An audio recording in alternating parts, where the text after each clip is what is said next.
Abdullah! Hello and welcome back to an unusual but far happier Monday morning Sunderland review show. Magnificent, if unexpected, Sunderland performance, and should we took a superb 1-0 win at Carrow Road as we beat in-form Norwich City. And before anyone asks, yes, I've been very quick to remind Chris Reeve, my preview guest, of the fact that we did win 1-0, but please leave him alone. It'd be nice to him. He's a very nice chap. But yes, we did beat his team 1-0. Hurrah!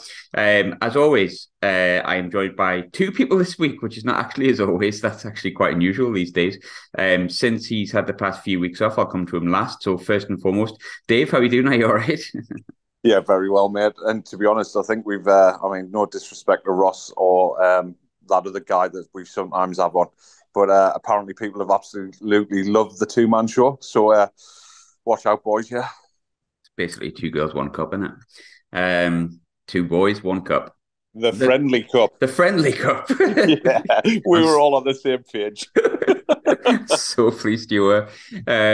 Ross, you've decided to join this week since we won a game of football. Brad, don't know what's happened to him. Fingers crossed he never comes back now. Love you really, Brad. Ross, how are you doing? You all right? I am good. It does look a bit suspect, doesn't it, that I'm back for a win. I did not plan this. It's just been scheduling wise. So, but buzzing. It was good to see us win and just not concede a goal for the first time in forever. Because you were in that London, weren't you, last week, I think? Yeah, that was the week before. Last week I was out for a family meal. You say, I'm just a busy man. Places to go, people to see. I mean, I was in London yesterday. I got in at 2 in the morning, got up at 9:30. Ross, just saying. Oh, look at me. I've got a week off work, so I'm happy as Larry as well. I've got a day off work, so I decided to do a podcast. I don't know what's wrong with me. Dave, I'll come to you first. I don't think any of us expected it at all. To be fair, I know I kind of just had a bit of a laugh there with the preview show, but I said we could beat 3-1. I was as underconfident as maybe Norwich were as a fan base, feeling confident going into it. And Norwich are a really good side that I think we've seen how good they were in terms of strength and depth and the numbers and the genuine quality they have in the squad, and they're in form at the start of the season when they probably weren't anywhere near as good as they're playing at the minute, but we've gone there and deservedly won 1-0. So we're kind of almost 24 hours later for a change. How are you feeling about it?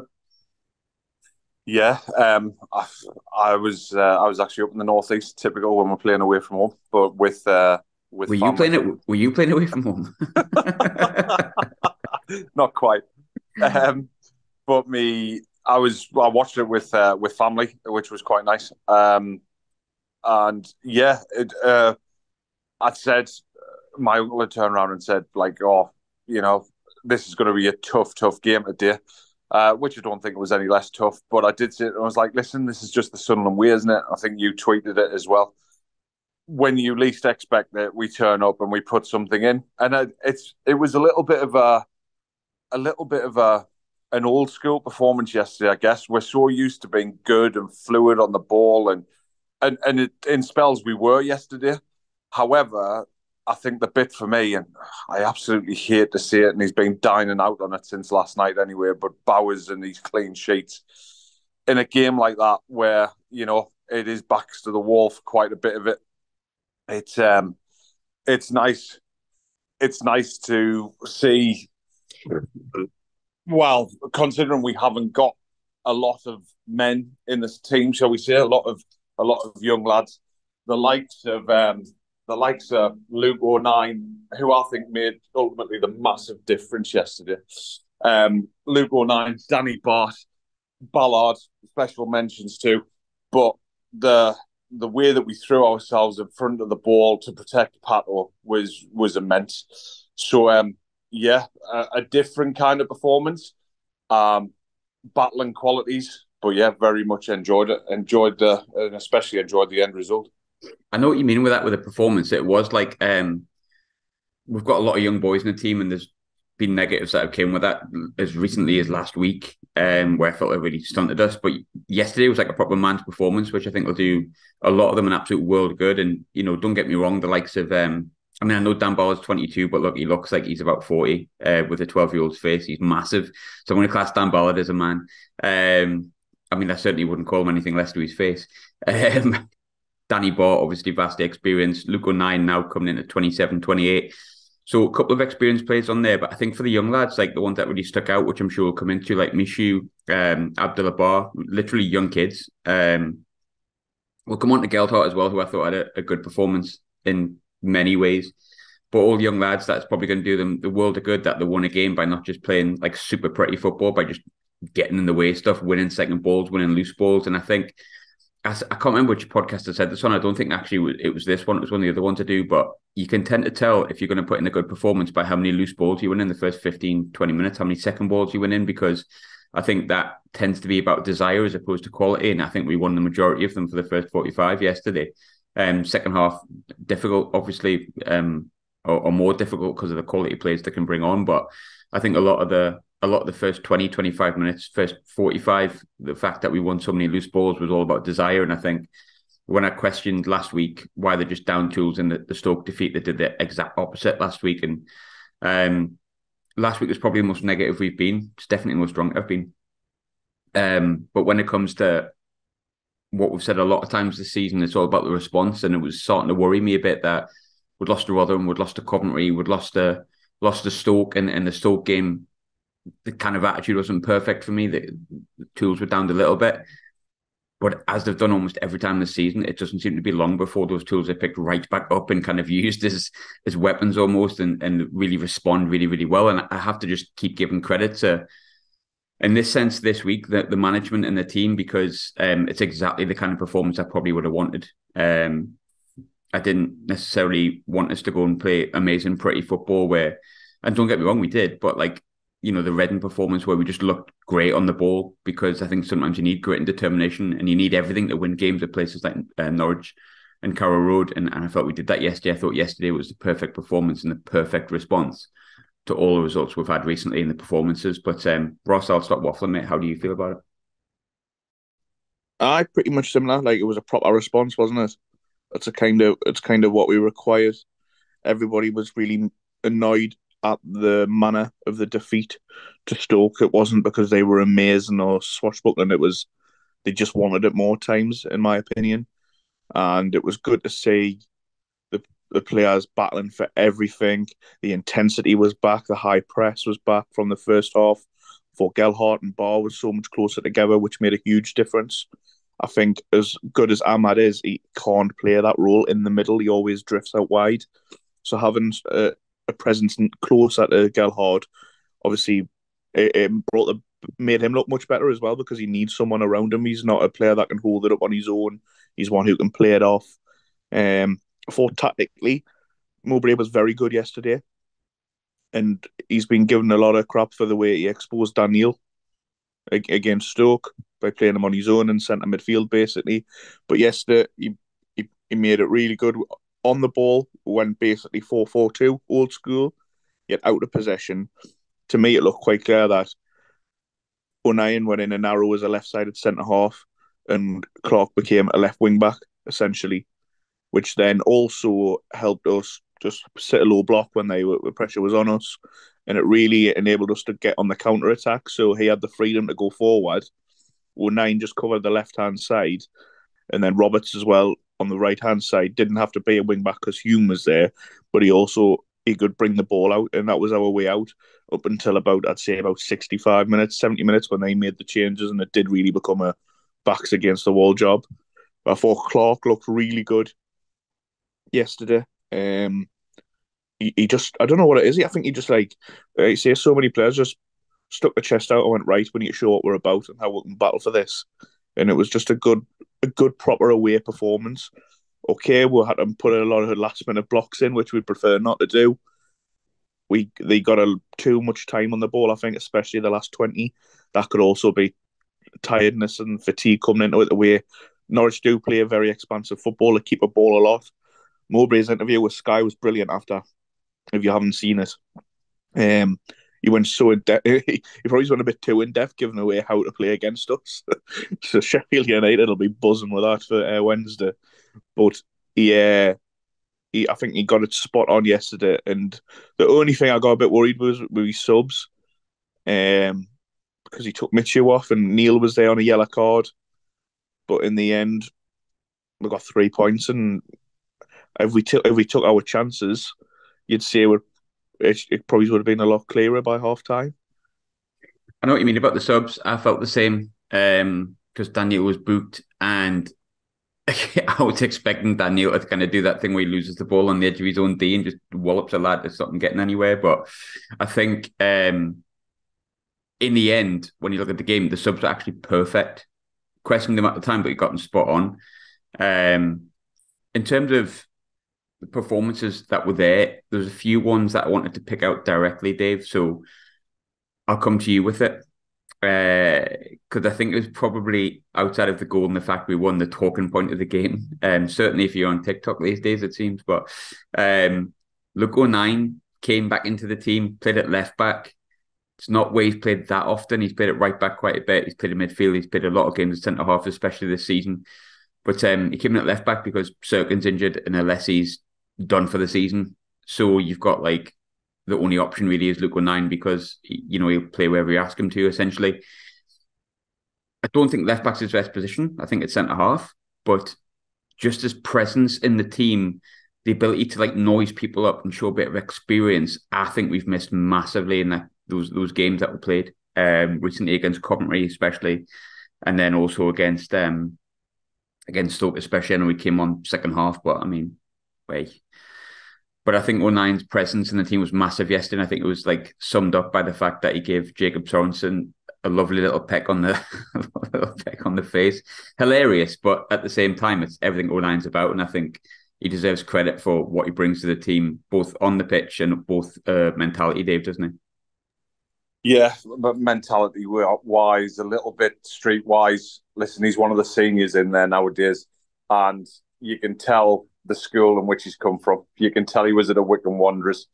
And listen, it's needed. Every team needs it. Go back even before the Makelele rule and stuff like that.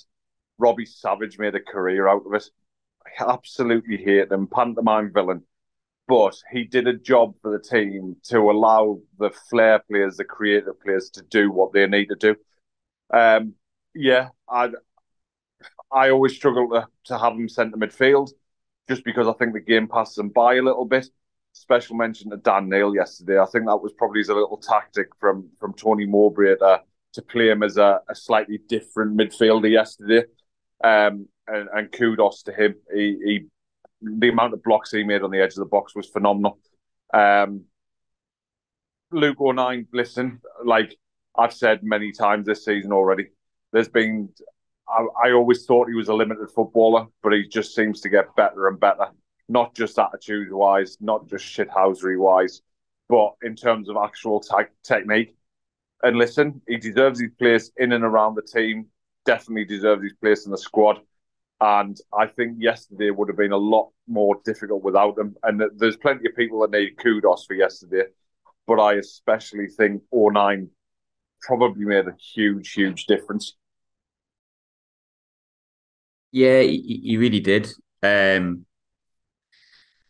mean, the kiss on Sorensen was just funny, man. Like, I know, like, some people are like, oh, you cannot do that, you cannot do that. And you know what, everyone's got a valid point on it. But for me, it was just very funny and kind of probably bettered his piggyback from the other week. And I think what I quite like about O'Nien with that is... Almost tongue-in-cheek, by the way, Jay. Almost. What I quite like about O'Nien in those situations, and again, people will differ in opinion, that's all right. But like, I think with O'Nien, those things come out of just wanting Sunderland to win. Like he didn't want to be bullied yesterday. He threw the lad into the bar a little bit, give him a little nudge, which happens. It's not great, but it was just a little nudge to make sure that he knew he was there, which we probably missed last week. And I think lad gets up, gives him a bit of aggro, and I think the lad was going head to head with him. Actually, I don't think O'Nien's gone at him. If you watch it, Sorensen's kind of going in to kind of go head to head with him, not headbutting, but he's going head to head, and O'Nien's kind of knows what he's doing, gives him a little kiss, makes it funny, kind of embarrasses him a little bit, and then the lad loses his rag, and arguably by the letters of the law, he should be red carded at that point because he's got his hands around his throat. We've seen Casemiro get sent off the other week for that, and I don't think anyone can argue with it. You raise your hands, he should get sent off. So he's, in a sense, he's kind of initiated something that realistically should have ended up in Norwich having a player sent off, and he's also swung them off the game in the 89th, 90th minute. the piggyback, the lads running clean through on goal. He's just like, I've got to tackle him, I've got to take him out, I've got to take the tactical foul. I think all of it ultimately comes down to 09 just wants Sunderland to win. And I know some people don't like the fist punch and stuff like that. And I know some people don't like certain things he does. But for me, I love it. I think it's just the best thing. If you literally do anything for Sunderland to win, I've got your side 100%. And I think everything that he does is about Sunderland getting 3 points or Sunderland getting something positive. But Ross, what were your thoughts on Kiskate? It was funny, honest. But as you say, he should have been sent off. But that referee, bloody hell.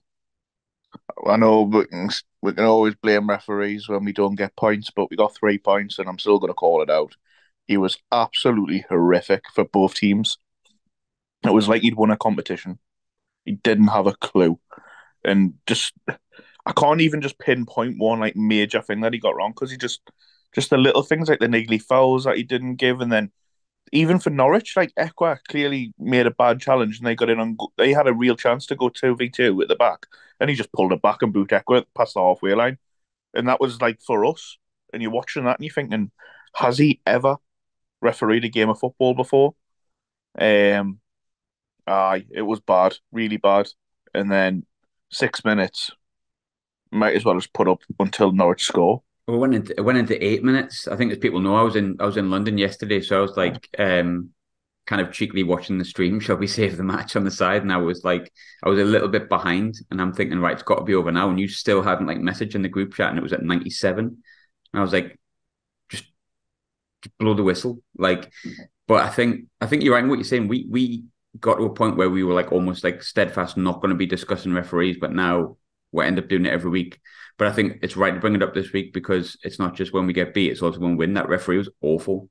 Just around the whole, both teams weren't great. There was the one where I think it was Max Aarons, where Max Aarons is like just falls on the floor and Jack Clark's literally just behind him, and it's like, how can you not see that? It's obvious. Well, some of the decisions, like you say, it's like he was so influenced, I think, by whatever the opposition player was doing. So honestly, I can't even like put the words together because I don't understand what his thought process was to even think that way. Ultimately, that Max Aarons one, he's guessed how a football game works. There's just no two ways around it. That's what he's done. He's guessed, and it's absolutely scandalous that referees are professional nowadays and they're guessing, because you might as well just get one of us to do it. It's absolutely ridiculous. By the way, I wasn't not paying attention to what you've just said, and this is going to be pointless to the people listening, but I'm leaving it in. I'm so tired this morning that Ash has got a book here, and I thought it said Peter Kay. I thought he'd been writing crime novels. It's actually Peter May. I thought Peter Kay was writing crime novels these days. Turns out he's not. Anyway, moving on from Peter Kay. I'll come back to you with this one, Dave. I think it's probably one worth digging into. I said before, one of the better performances of the day was Gelhardt. I thought his role in the goal was really good. I thought his effort was really good. The chance he kind of fashioned for himself was a lot about his strength, and it was a difficult chance to finish. The one where like he cuts in and he's got that sort of angle where he has to drive it in. He did have a good game, and I know he's had a bit of stick, including us as well. I do think it's valid. You know, he does to me look like a number 10. He played well yesterday, but the one glaring chance that comes to him, if we're going to be a bit negative, is an absolute sitter, isn't it? But more positive than negative from Gelhardt yesterday. Some signs of positivity, I think, Dave, maybe? It's unfortunate for him, the situation that he's come into, isn't it? Like, the one thing we always try to be is fair and balanced and so on. And listen, he had an all right game, and you can probably see that alongside Ross Stewart, he's the perfect foil. And yes, everyone knows that I've got to mention Ross Stewart, and I live in the past and whatever because I love him, and I do, and that won't change. But you can see where it comes from in terms. I think the Sky Sports image was first half, or maybe even by the end of the game, most chances created, Joe Gelhardt. You can see what he's all about. He's just that slightly deeper centre forward. He's definitely got a good left foot. Listen, I thought at the time, and I've just been browsing on Twitter while we were talking away, but I thought at the time, he had his foot Now, it's no excuse for not scoring the chance, and that's just a pure confidence thing. It's as simple as that. The reason he's missed that is confidence. But I thought he had his foot tapped from behind him as he was about to pull the trigger. And I've just seen a replay on Twitter, and he has. If he goes down there, now listen, probably the wrong referee to make the decision. But if he goes down there, that's a penalty and that's a red card. It's as simple as that. I mean, if you live in foresight, it's not a red card because he would have missed. So, but yeah, he definitely has his foot tapped away from him a little bit. Listen, he's one of them. It's expectation versus reality versus the way that we play football. He's a 20-year-old kid learning his trade, and for as much as a fan base, we expect that he scores chances like that because we've had someone for the past couple of seasons who would put that chance away. It's as simple as that. So because we're missing that, the expectation gets heightened on his shoulders when realistically, if you're fair and you're balanced, he's been put into a situation that he shouldn't be in. He had a better game. Mowbray is protecting him a little bit by getting Bar closer. I'm sure there was probably people looking at that. Quick shout out to Connor, who I believe even before we kicked off said, listen, don't worry, Bar has a worldie today. Listen, he probably tired towards the end because he looks as though he's about 12-year-old. But, I mean, it was a great finish. He was closer to Gelhardt, which made a difference. We looked like we had an attacking threat, which has not been the case every week. More positives than nothing else. And fair play to Joe Gelhardt. He keeps going. It would have been very easy for Tony Mowbray to drop Gelhardt yesterday and try something different. Lugo 9 up top. But, I mean, I don't know which idiots are suggesting things like that. But if they are, they just need to leave the professional management to someone professional, basically. Well, I mean, you. For the people who didn't listen to last week's show, I don't blame you, but that's an inside joke that me and Dave both suggested that last week. We're not criticising anyone or saying we're better fans than anyone else. I wanted to touch on Bar a little bit, actually, Ross, because I cannot remember which game it was, but he played in like that advanced role, in that the number 10 role. And I remember when we first got him, he looked like someone who could like sweep stuff up, a bit like a younger version of Evans, where he was quite neat on the ball. His passing was decent. It was progressive. Because every time he got the ball, he used to kind of like, when he had those 20-minute cameos, when, the first time we had no strikers, when he used to come on and have that kind of small area of the pitch in the number 4 role, he'd get the ball and pass quite progressively, but give it to the more advanced players and like Diallo, Roberts, Clark, and yada yada. But the best I've seen Bar play is when he's in a number 10 role. If I'm honest, when he's more advanced, it's the best I've seen him, or a number 8 role if you prefer. Do you think that, and I know we do this every week, is this the answer? But we've got Diallo out, we've got Pritchard out. Gelhardt obviously can't play in the 10 because he's the striker till the end of the season now. But is Bar like another answer for like an advanced role that could actually maybe pay dividends a little bit, Ross? Aye, definitely. It's interesting. Mowbray did say, I think in an interview a while back, that he sees Bar's position where Diallo is, so that's why it was hard for him to get in the team. So by pure chance, he's got this opportunity. But you are right. I think it was the game we were talking about was Huddersfield away when he came on. And he was absolutely brilliant. And he showed glimpses, but as well, he's a young lad. Another one who's having to learn the language, learn the culture. Mowbray has pointed out that a lot about some of the French kids. And he's looks like a player who is better in advanced areas because he's got a bit of skill about him.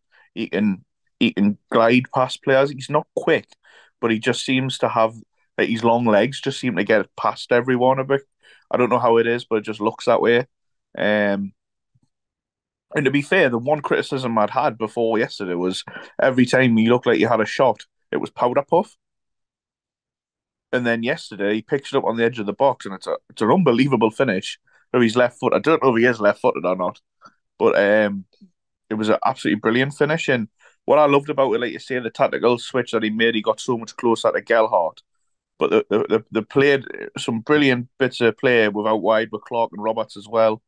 He just looked really, really good. There's no way about it. He's going to take time. It might be one of them where We've got what? How many games left is it? 10 or 11? Something like that. I think realistically now it's going to take something special to get the playoffs. I think that ship sailed. So why not just bet in these young lads who are going to be here for the future now? Give them chances in the positions that we think they can progress forward in. And he took his chance perfectly. He died off a bit. I think obviously that's his first game he started for quite a while, if I'm wrong. But I'd be very happy to see him continue in that role. And if it brings a better Gelhardt out as well, then it makes perfect sense for me to him to be getting a run in the team because we've got him here for a reason because he's highly rated and we think that eventually he's going to be good enough to start in the championship and make an impact. Yeah, absolutely. I think every time I've seen Bard, just about he's really impressed me, but he's more impressed me in the advanced role. He's had some games where he's looked like totally lost, like the Cardiff game, but like I'm splitting hairs a little bit, and I think it's probably expected that he's going to be like that. I think as well, Graham, you mentioned the Cardiff game. That's it when he played in the central midfield role, and it's not his role for me in a two. He looked a bit lost, as you say, and I don't think it just suited his style of play because he wanted to get on the ball, he wanted to run at players, and when you're in tight central areas, that's where he was losing the ball and then putting us on the back foot. So I feel like he's definitely a player who can play in a more advanced area. But I don't know if he's an out and out like a Diallo replacement. I think obviously that's Lahaji who also came on and did okay, put a good shift in, chasing and pressing from the front. But I feel like he could play a bit of a different role, like just behind the striker, a bit like an Embleton role. To be honest, I think that's where Embleton plays best. Yeah, I feel like that as well too with Embo. And talking of Embo, I just before we move on to because obviously we're not going to have a preview show for the Sheffield United game because it's a midweek game. But since we're doing it on Monday, we'll have a bit of a chat about it. But I think ultimately, yesterday was a massive win. Very few negatives we can pull out. Referees again is a normal one, and Gelhardt's miss. I think aside from that, if you told me we'd beat Norwich 1-0 with the form and the injuries that we've got and the form that they're on, I would have bit your hand off. I mean, looking at the game yesterday, we were writing it down just before we started, just before moving to Sheffield United quickly. Yesterday, we were missing, as expected, Stewart, Sirkin, Alessi, Evans, Embo, Huggins, Sims has been recalled. But then you add on top of that Diallo and Pritchard, you're basically missing the entire creative hub of Sunderland's team and like half of its defence. And we've gone to a really good side in Norwich, who I think will finish top six. I think they're a very good side in very good form. And I think people forget that, Carrow Road was packed yesterday. They were all well up for it. They were all like kind of ready to sort of cement their place in the playoffs. And I think at the start of the season, we all said, we look at the strength and depth that came off the bench in the game when we played earlier in the season. We kind of said that won them the game earlier in the season. And that was when they weren't on form. So I think it can't be underestimated how big that performance was. And I think ultimately, Tony Mowbray, the young lads, the experienced heads, and everyone who put that performance in deserve a hell of a lot of credit because it's probably the majority of the reason we felt so positive for almost every podcast we've done this season is those sort of performances and those sort of levels of effort and attitude that have been put in. So just more of that, please. And I'd be more than appreciative. But we said it on last week's podcast, Dave. It was a tough run of fixtures, and we were kind of worried we were going to go on a 7-game losing streak. We've made sure that's not going to happen, but can't let up now. We've got Sheffield United who are having a little bit of a wobble compared to what they were last season. They're kind of almost weirdly maybe complacent, potentially, hopefully, being 6 points clear. But I mean, ultimately, I'm trying to find reasons to be positive about another really tough game. It's a really, really tough game on Wednesday night, Sheffield United. But you've got to go there. Well, we've got to go to the stadium, think home fans behind us on the back of a good result and think we can get something positive. And I think, anything that gains us either a point or 3 points would be seen as massively positive against arguably the second best side in the league. Yeah, massively. I mean, listen, the one thing that we see time and time again about this group of players is, and you alluded to it earlier in the show, like kind of they just bounce back all the time. There's an element of fearlessness, easy for me to say, or maybe that's the wrong way to put it. Maybe there isn't an element of fearlessness. There's just an element of trust in their own ability. Maybe they are just a very, very good set of players. And I think we probably are. Mowbray said it. We're 2 strikers short of a very, very, very good squad and team. Listen, there's nothing to be scared of. at times this season, Burnley, we played them off the park for the first 45 minutes at the Stadium of Light. Now, listen, yeah, experience tells through. A very good manager, potentially in Vincent Kompany, a big budget, just come down for the Premier League, haven't lost too many players. Yeah, that's. Just want to point out that big budget might have been slightly legal, hence the hence the transfer embargo. Burnley, another daft decision. There was a lot of chat last week, probably from myself included, Ross, where we felt like because those 3 defeats probably kills off the season a little bit. But if we're looking at it more positively, if we can put in results like yesterday, we can pick up a bit of momentum going into next season and be a little bit more confident that we can get the playoffs without being hopeful that we could get the playoffs. Ross Stewart comes back in. You never know what sort of signings we're going to bring in the summer. You've got the likes of Lee Hadji's going to have like 6 months under his belt. Yeah, I know we're going to lose Diallo and stuff like that in the summer and go back to Man United. But I think this season's ultimately going to be about putting in, good performances across games like Burnley, Sheffield United, Luton at home, and then ultimately outside of that, beating the teams where you'd hope we are better on the pitch and just giving us as much positivity as we can. And hey, if we accidentally end up in the playoffs, that's great. I don't think it's going to happen, but I think it's all about putting positivity in the next season. I think that starts with another big performance on Wednesday, Ross. Yeah, definitely. It's probably a good time to be playing Sheffield United. They're only 4 points off Borough now, so they're well under the pump. They've only won 2, I think, out of 5 league games. They lost on Saturday to Luton. They're under a bit of pressure, and I feel like that win on yesterday takes a bit of pressure off us because we're not going on a crazy bad run. I think if we got beat again, everyone would be going the game full of dread, like, oh, this is going to get embarrassing, like another defeat, 5 in a row defeats. But we're just kind of like, it just feels like a bit of pressure has been taken off for now. We've stopped the rot. We've kept a clean sheet. We're at home under the lights midweek. And we're against a team who are good. There's no doubt about it. Sheffield United are a good team. They've got some brilliant players. In my view, they've got Premier League players in there. You know what I mean? And Dyer, the striker's fantastic. But the results have showed that they are feeling the pressure of the run-in. And this is where teams will either show what they're about or crumble. And I feel like if we can get on top in the early stages of the game and don't concede early, I feel like we've got a chance because they know they've got the likes of Borough like breathing down the necks. They need to come to Sunderland and win, which also might leave gaps for us on the counter-attack to expose.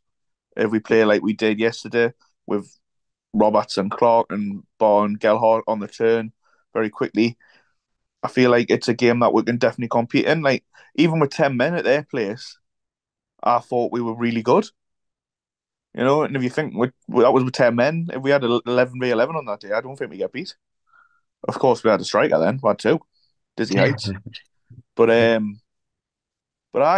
just feel like now it just feels like a bit of a pressure released after the win yesterday. And it's a game where the pressure's on Sheffield United more than it is us, which I feel like with the squad we have, that's when we're at our best. When we can just express ourselves with no pressure on it.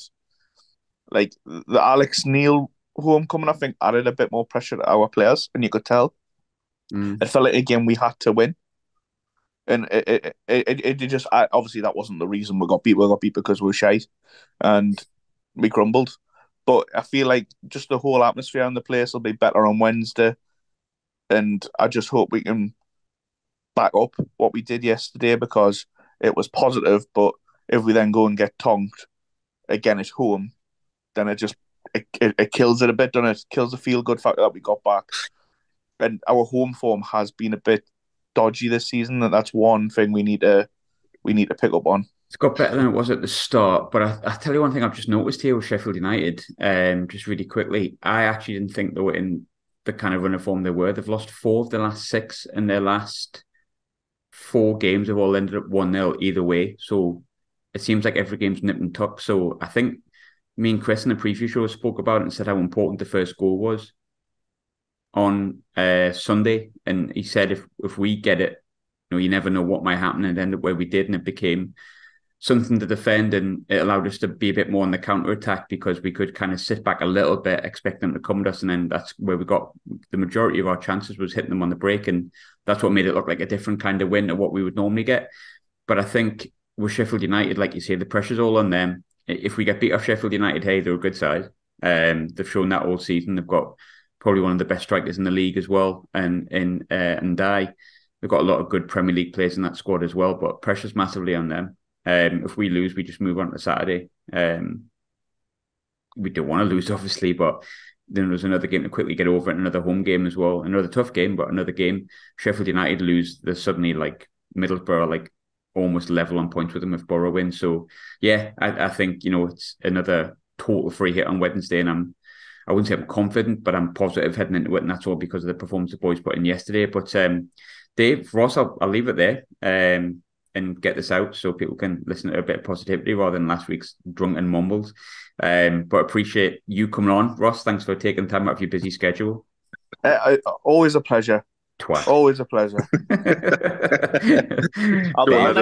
I'll next be back when we win. No, I'm leaving that in. Dave, thanks for just being the Luke 9 of the show, the man who's just always consistently. I bet we never thought that was going to happen to start the season, Dave, but always consistently there, and will give us all to make sure the podcast is a winner. On a Wednesday, lads. Thanks very much. All the best, mate. Cheers. Cheers, lads.